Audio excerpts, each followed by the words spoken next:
Extracted is really my website where I want to talk about concentrates and products and kind of focus on the the consumer mostly, and really get that connection between like you guys really working, who's doing everything literally, and then me as the guy that gets to go to the store and buy products, try it out, judge them, do all those kind of fun Yeah. things. So Cool. sweet. Sounds good. So obviously, first question is just we just mentioned you're on Salt Spring Island here, and so tell me a bit about your brand, the company, the story, because I know about it, but I want to hear it again because it's a really cool idea. So Awesome. Thanks. Yeah. So, Good Buds, we cultivate organically in living soils on Salt Spring Island in BC in the Gulf Islands. So we grow indoor in living soils that we reuse every cycle and just amend. And then we additionally grow outdoor as well in certified organic living soils. nice, that's awesome. And so have you always been on Salt Spring? Is this like just like you're bringing the company to you, or was this a concept that you were gonna build out? How did that go? Yeah, so I came here a lot when I was younger because my aunts live on this island, like here on Salt Spring, and so I'd come visit them. And then coming back again when I was older, I realized like how much of a cannabis culture was kind of popping on Salt Spring. So when it came time, Alex and I were like looking at somewhere to set up a great cannabis business, and Salt Spring just felt like the natural fit because we wanted to do sustainable and like true like living soils and grow organically, and we also wanted to really tap into like the legacy talent that's around on Salt Spring Island and just in the Gulf Islands and BC in general. So it seemed like the right place. Nice. And was there like, I mean, just in terms of like setting up the business, was there any additional challenges for having to be in that area? Was it harder to get, products or like supplies because, you're not in the most convenient location. And so I think that, No, that's totally true. It's funny actually. The first thing that ever got written about us was an article about us trying to bring some shipping containers across the ferry, and it clogged up the ferries to Salt Spring. And like, man, if you ever want to invoke the hellfire of your neighbors, just clog up the ferries one day. And it was pretty funny because we needed them to build our facility. But yeah, it was just a pretty hilarious challenge, unexpected.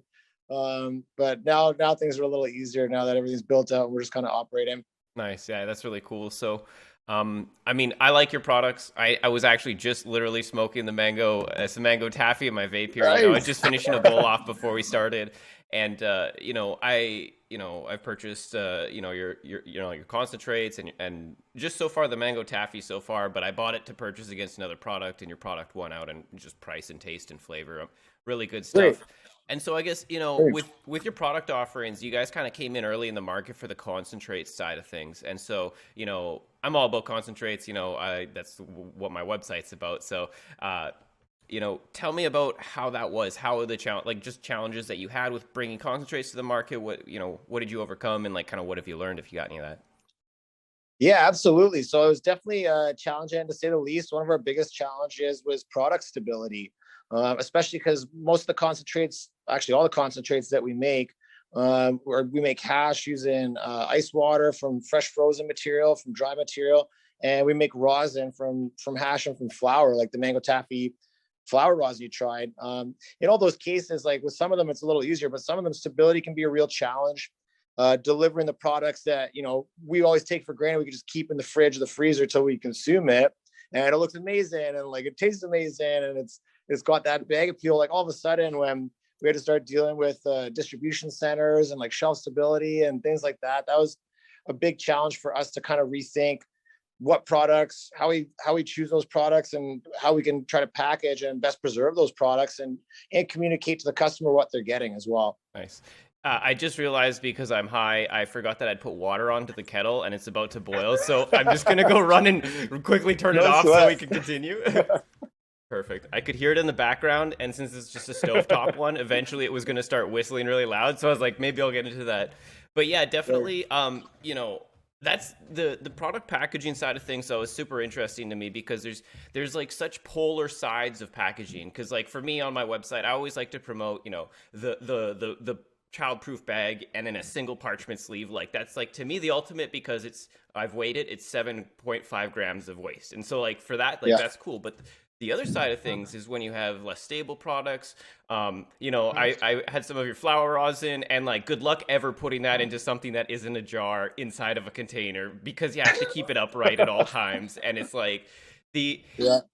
there's just so many things to it. And the next detail comes down to, like, as you said, temperature fluctuations. You're only able to control that until you pass it off to whichever province is purchasing it, really, right? So those yeah so No, it's true. Like that's something we've talked to the DCs about. And I think that like maybe in the future one day it'll be a little easier, but having that kind of intermediary step of keeping the products at a cold temperature, like a kind of refrigerated temperature is critical with a lot of them, especially like when we squish them and freeze them immediately, they'll be a lot more like liquid and malleable and like have different textures than after they've battered up once we take them out of the fridge. And yeah, to your point with the rosins too, like the flower rosins that we have in jars, some of those, if they were in a parchment, is like a beautiful coin after we take them out of the fridge, one day over 24 degrees, and like that thing, like you'd never get it out of the parchment, man. You'd be like, scraping it, like, just because it moves like that and it's hard to control. So we've tried to use like where we can, recyclable packaging. And obviously with the jars, that's a bit of a challenge because it's hard to keep reusing jars with little concentrates. But at the same time, yeah, we're using glass and using tin.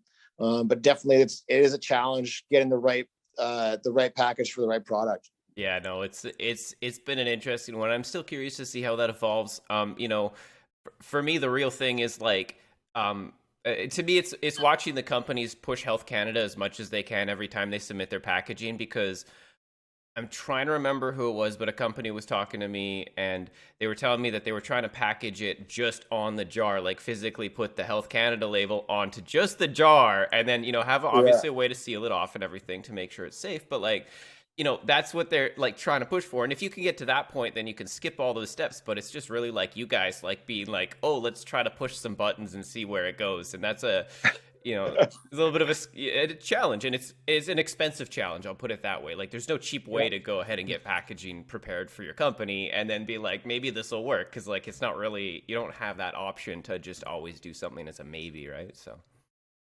Yeah, and we're learning and adapting too, and trying to figure out better ways to package our products and still be inclusive of the Health Canada requirements. And like you said, hopefully, like over time, that can evolve a little bit more. With just some different strategies. Like it's funny that like a cigarette pack seems a lot smaller than like most of the packaging that you see in the cannabis space. So like, there's got to be some room to shave off some critical information in there. yeah, exactly. And so, it's I don't know. I just hope that, as we continue forward, that like people will just understand that consumers are held hostage to the requirements of the companies, and we got to buy whatever it comes in is like what we get. And so it's been an interesting challenge on that front. So I guess in terms of like sorry, just checking my notes here. Yeah. In terms of like your concentrate products, and this is actually like a big topic that I've had happening a lot on Twitter this week. This is you know naming a product, and the way people use names. Like I think one of your early ones was it a live resin? Was it called? It Yeah. was like the first product you ever put to Yeah, the market. first product we released. Yeah, so it was a live hash, and we like called it a live resin at the time, and it was a big learning experience for us, like to say the least. We caught a lot of people off guard with what the product was, and spent a lot of time and effort trying to properly communicate what we were trying to sell. So yeah, that was a big learning experience for us, and like just something that like it's sometimes a challenge to realize what you actually do get to communicate to the customer, and like how specific you really want to be with something like a package, and what you put on that package, so that when that's the only touch point to your customer, besides like that's the only touch point sometimes. If a bartender doesn't know the story about the product, doesn't know the story about the brand, you really want to make sure that there's like no ambivalence or any lack of clarity in what you're communicating to the customer. Well, I mean, it's just interesting because you're really not alone in this. Like, the big ones lately has been, obviously, I'm sure you've seen it. Bubble hash has been like full melt bubble hash. It's been a contentious topic, And Yeah. as the other one was like traditional black hash or pressed black hash or UK black Yeah. hash, and the full melt bubble hash doesn't melt and the UK black hash isn't black, and it's like all of the It's responses from true. the companies are very Yeah. rational,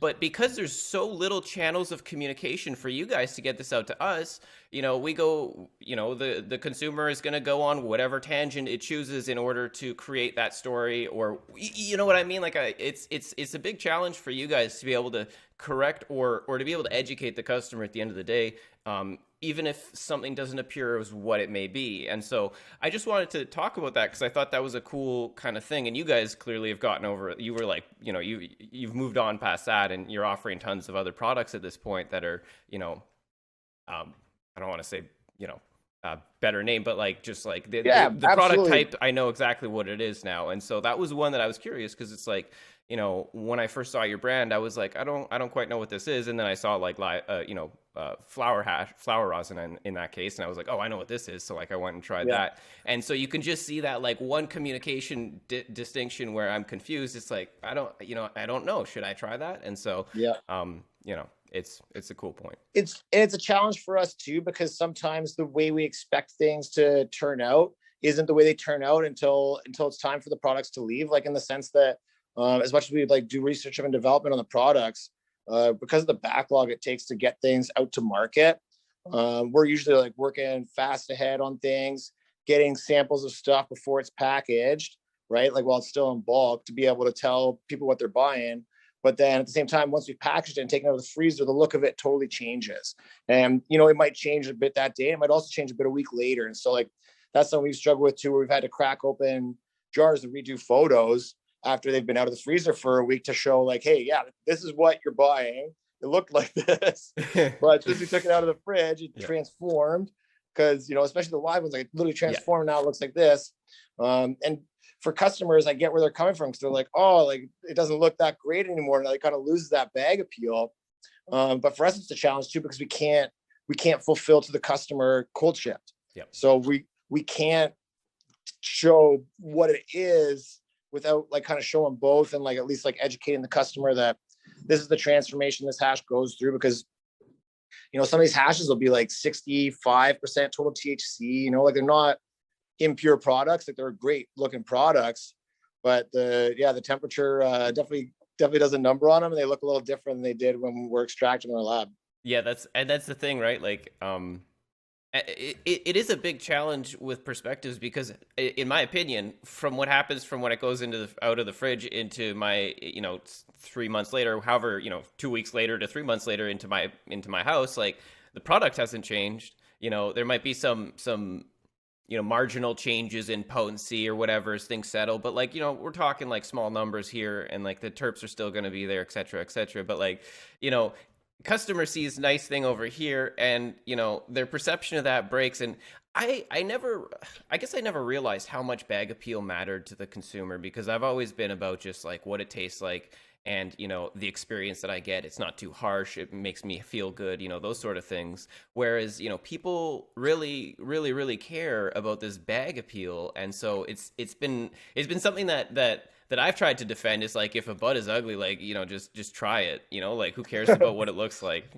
So yeah. Well, the other answer could be if a bud is ugly but it smokes delicious and burns delicious, pre-roll it. Yeah. and I guess that's definitely something that I wouldn't have thought of as like as somebody that isn't in the business of it, but that makes total sense, is the pre-rolls.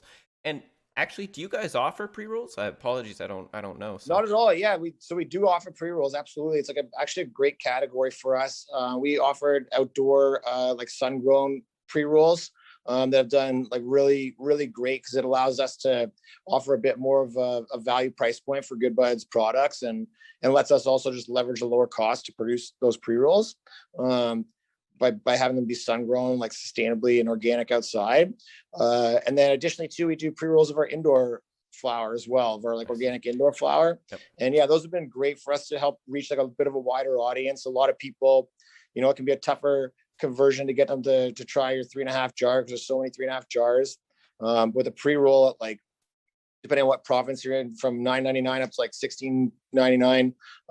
That's an easier thing that people are willing to take a shot on a brand. And our flower is very like kind of terp story centric. If you ever Mhm. get to try like with the mango taffy Yep. or a sapphire OG or a salted god, like they've all got like a really loud kind of jar appeal and like the terp profile. Like you smell it and it's unique, and it like, and those flavors kind of really communicate through the bud when you smoke it as well. So we found that for that reason, the pre-rolls have been great to kind of reach our customers and like communicate our brand, where the flower, even though it looks great, it gets lost in a little more of the noise. So the pre-rolls are awesome. Nice. That's a good way to talk about it. I always love because I've smoked weed for a very long time, and I'm like that seasoned, I guess you could say, seasoned consumer for it. Yeah. I still got tons of stuff to learn about it, but Mhm. that really like that new person. And who was I talking with? I was talking with the graybeard guys, and they were talking about like that person that comes into the store and tries a little couple of edibles the first couple times, then next, Sure. 2 weeks later they come back and then they buy the pre-rolls, and then 2 months later they come back and they're like, I need to try an eighth of this, and that sort of that progress eventually at some point, if they're invested in it, they enjoy it, and it's good for them, and it's a healthy habit, then that's great. And then they can look into stuff like concentrates and move through that kind of cannabis journey, right? So, as I kind of talk about this, I wanted to talk about the most important topic we need to talk about on this call. Why? Where are the full gram jars, Yeah. Tyler? Where are the full gram jars? I know. No, it's been a long, yeah, it's been a long and like good learning experience for us. Like one of the things that we really struggled with in making our call was knowing that like concentrates they're tough on price. And like main reason they're tough on price, especially, is like the excise, the like, and the higher percentage THC your product is, that the higher that excise price ratchets up. Yep. So with our portfolio of products, most of them, our concentrates were coming in like above 60 and sometimes like into the 70s total THC. So we were getting concerned that putting out a full gram might be a tougher way to get people to try it, because am I going to spend like 60, 70, 80 bucks in this full gram? Like maybe. Alternatively, if it's a half gram and it's like, I gotta cough up 25, 30 bucks, like that's a little bit easier on your wallet to at least give it a shot. But then our immediate problem we run into after that is someone tries it and then they're like, hey, this is great, why the hell can't I buy a full gram? What are you making me tough out these half grams for? like pass on the savings, I want a full gram. And so it's a bit of a challenge, but I think one thing that we're trying to do now going forward is that, having gotten the half grams out, people have had their chance to try it, we're just going to try to reformat going forward in full grams and be reaching like a better, obviously, price point by packing more per jar, knowing that that's where particularly like the concentrate consumer wants to be at. It seems like they're interested in that full gram format now. They're good on dipping their toe in the half grams. Yeah, it's what's actually really interesting is that with the concentrate pricing right now, which I've said this before, like we're in concentrate price wars time right now. Like people are just throwing punches left, right, and center for what they're gonna make, pay or sell their product for, and it's kind of crazy. But when I think about your products, and the more that I think about the way the half gram, so obviously what you did made sense, because I probably, if they had come out as full gram options only, I think I would have hesitated more than having getting the half gram options.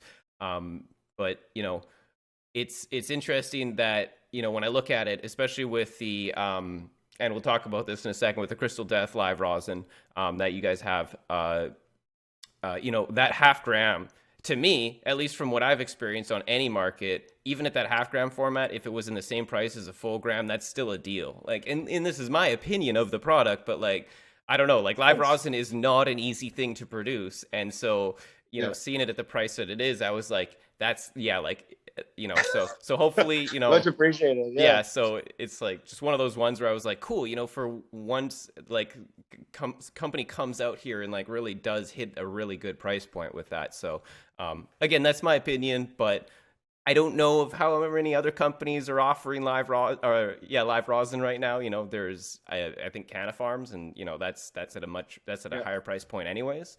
And I had it in the past; it was fine, but I would say that the Crystal Death is much better. So Cheers. No, I really appreciate that. And just as an FYI for yourself and anybody else out there, we had a name change happened with the Crystal Yeah, Death. We're no that was the longer next conversation we're piece. re-releasing it. Yeah, we're re-releasing it now as the Snow God.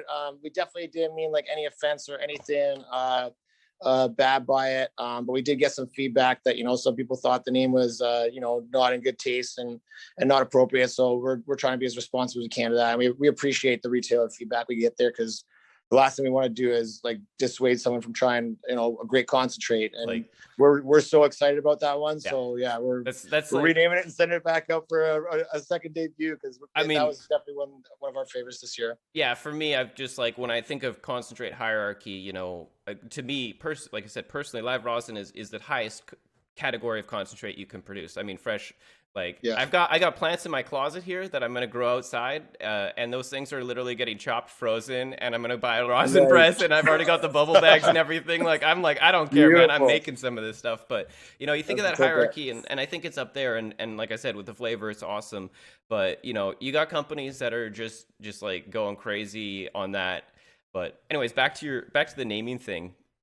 Yeah, it was an interesting one because I talked to a bud tender and they said the same thing. But like to me, when I saw it, I was like, I just because I've been exposed to so many names like Z kits and all of the other whatever, uh, whatever naming changes that have creatively ensued because of the regulations. And so I understood it, but like I can see where like again, I think a lot of people at the more senior stoner level kind of forget about the new consumer experience and how volatile it is. And especially when it's like you have an image that people believe as cannabis being traditionally like a bad drug or whatever, and so if you put even the tiniest little barriers in front of that, and uh, people have like a way that they see each other, so you have a little crystal death, and like somebody comes to your house like your friend and they see that and it's like a bad look or whatever, that actually is a real thing for some consumers, right? Yeah, So absolutely. just one of those interesting things that most people just kind of have a little chuckle or whatever, and move on with their day for the most part on it. So it's been a cool experience to see that too, because I'm sure you guys aren't the only ones. I'm certain of it. This is the like, and we kind of had a feeling it might be controversial, but like understanding too that like when you hear someone tell you that it affected them in a negative way, then that's kind of like that's where the controversy kind of ends for us. We're not out to try to like make people unhappy. We're definitely not afraid to like call something what we want to call it, but as soon as we're hurting somebody's feelings, that really fundamentally changes for us. So that was like a learning experience for us too, because like at the time we didn't see it that way, but we completely appreciate it as soon as somebody does. That's kind of the it's nice to have that like that quick learning experience and just be able to accept the fact and then be able to continue. But yeah, I mean, to me, you can't have fun at somebody else's expense, right? So if that's what it is being perceived at, that's kind of the end of it, right? That's like whether we liked it or not, it doesn't really matter anymore. And like there's other hills that you could die on, like defending your product quality and what you're passionate about, right? Like why would you want to die on like a naming hill, right? No. Somebody talks bad about your product, you can go ahead and get in the mix on that one, right? Like but that's definitely been it. So and just going back to kind of like where was the decision from your end, maybe from like a business perspective, made to be like, here's what we're bringing to flower and here's what we're bringing to concentrates? Because you have a huge range of like you have at least 5 different strains, I would say, about that many, I don't know, somewhere around there. So like what was the decision to choose those? So we started off with strains that we knew had a really kind of great and unique terp profile, and ones, like I said, they're like nice and loud out of the jar. But the other thing we did too very early on was we squished them all as flower rosin to see how do they extract, and like as much as like the market's moved a lot in terms of what people want to see from a rosin from when we first squished those and started. I know this sounds stupid because like in the black market the legacy market, I mean, things evolve so fast.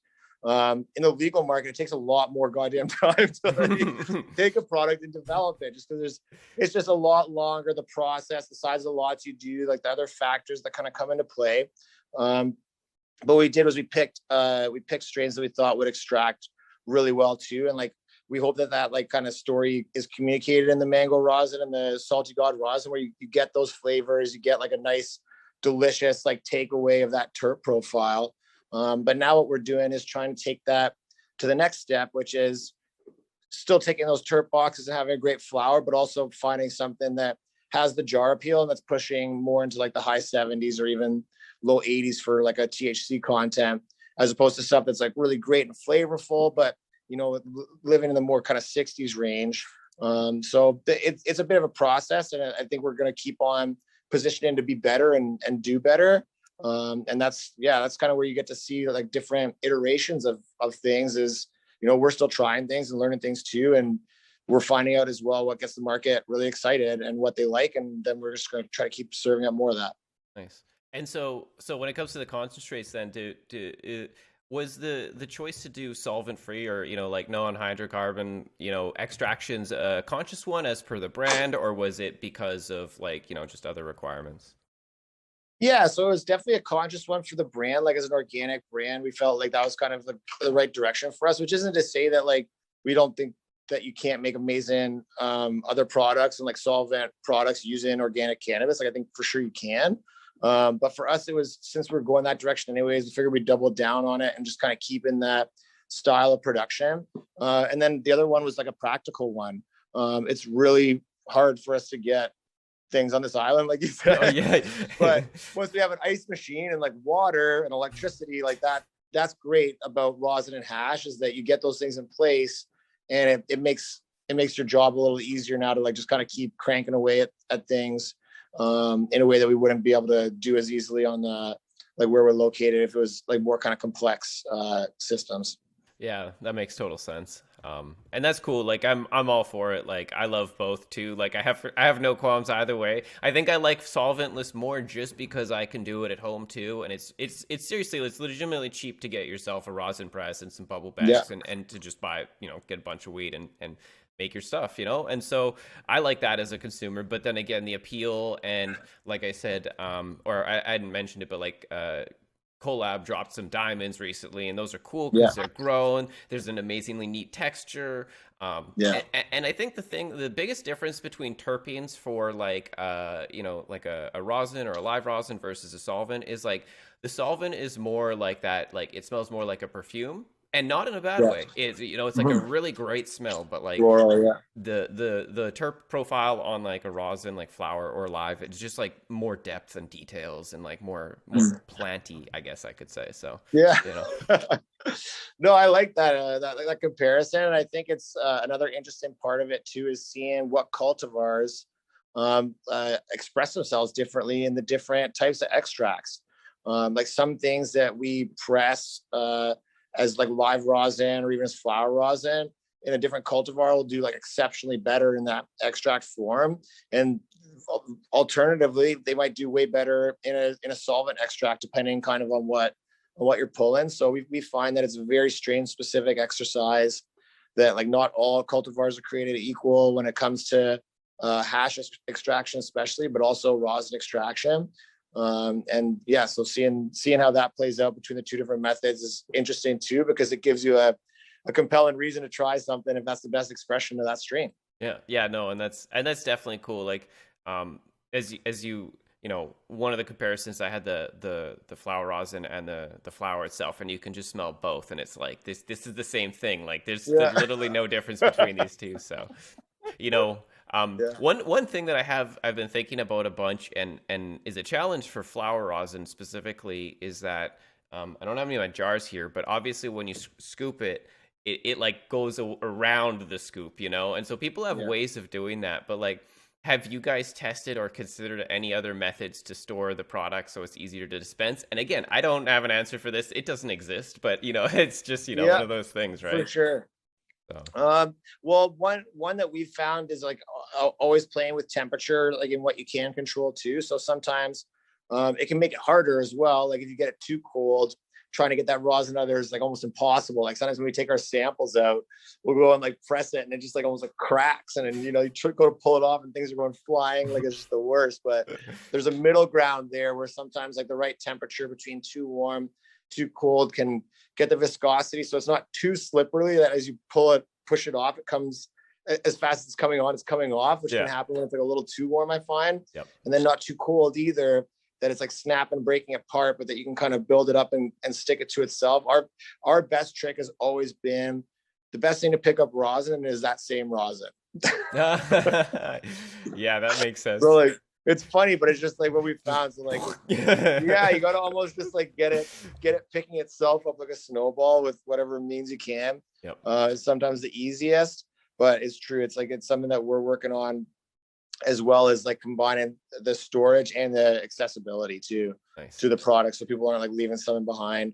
And a great one too, if it is viscous and you can't get it out of there, I'll take a pape and over my finger and just start. You got to be real slow and gentle, and on the skin part, not the nail part. Yep. You get something stuck to that pape and pull it off again, and now you can spin that up too in a joint, and that's always really oily and delicious. I love really resy rosin joints. Yeah, I love it when my favorite part is when I'm smoking joints like that, and as you smoke it, you can see the oil or the rosin like creeping back as it's like melting and it's being consumed, and it's like bubbling on the inside of the paper. Yeah, it's just a great one. It's nice. Oh man. So Yeah, you can taste it in the smoke too. I find it's like a real rich, thick, like delicious smoke.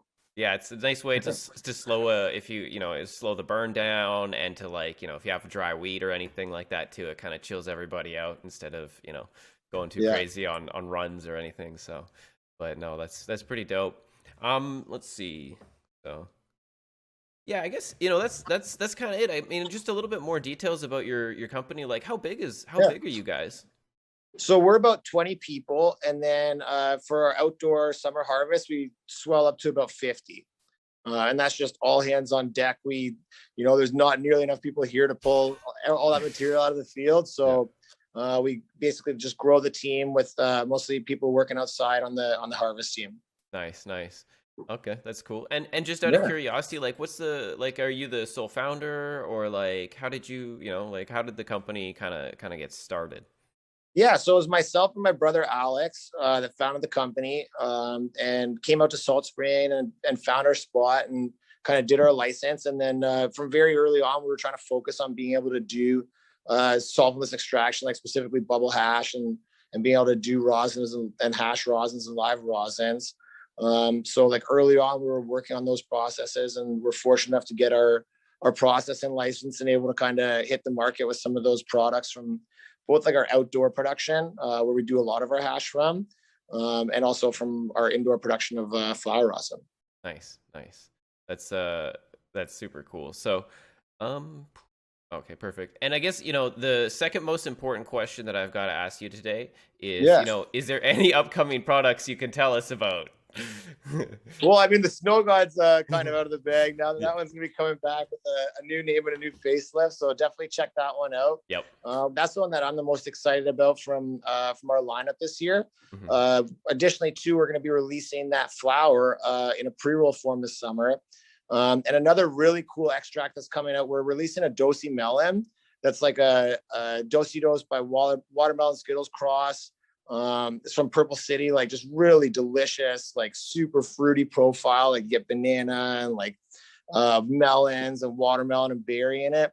So we're releasing that flower, and we also tested the flower rosin on that one, and it was really outstanding. It was coming in at like 80% total THC, like just a gorgeous terp profile, like around like 5-6%, like just really great as flower rosin. So look out for that product too, coming in hot one day this year. Yeah, you're like, so at some point or another, we have it here. It's already ready in boxes, but it'll come at some point whenever it does. It will be coming in. Definitely the Snow God will be here first, though. So I'd say get excited about the Snow God. It's coming in like next week. It'll be around, and it's delicious, and we're really, really excited about that product. And so just because again, I have a review for the Crystal Death on my website. Yeah. Is it still the same product, or is it a different product or different batch of the same product? Like, what is it? And it's literally, we put a new label over it with a new name, just to make I just want to make sure, because peace of mind and for the hearts and minds. Yeah, what I'm gonna do is I just want to make sure that that's clear, because I'm gonna update my website to make sure that that reflects that. I'll go buy the next package of it, because like again, I'm super down to purchase this product anyways. So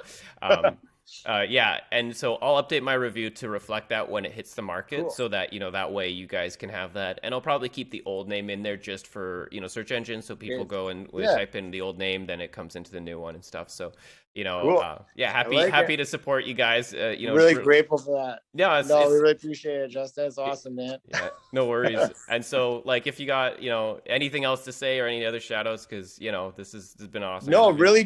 really just like thank you to everybody who's tried our product and like kind of gives us a shot to be out here and be making great cannabis extracts and like like we're taking our licks where we're making our mistakes and equally too like we're grateful that people communicate to us what they want because cannabis customers can be tough customers, but I think that's what makes them special customers is that they stand up for what they like, what they believe in, and they don't have any qualms about saying it. And we think that's great. So we're really welcoming of feedback and like kind of grateful to have people participate in the new system in the concentrate space because it lets us kind of build and improve for the future just to keep on putting out exciting new products. Yeah, I think that's a great way to put it. I really, really hope that this segment continues to heat up, and people like you guys keep coming in with like really great products because, I mean, everybody wins, right? You guys get great business, we're all happy, and we just keep going on our way. That's Perfect. it. It's gonna take some time, and like we're figuring it out too. But as we're figuring it out, we're just gonna come more ready to try to put smiles on people's faces. And where we don't, we'll find out how to do it next time. Yeah, exactly. Awesome, man. Well, I guess that's about that. So yeah, you have yourself a nice. Hopefully, you have yourself a nice long weekend. Yeah, you too, Justin. Yeah, man, we really appreciate it again. Yeah, Thanks so much for having me today to come talk. Really appreciate your support. perfect.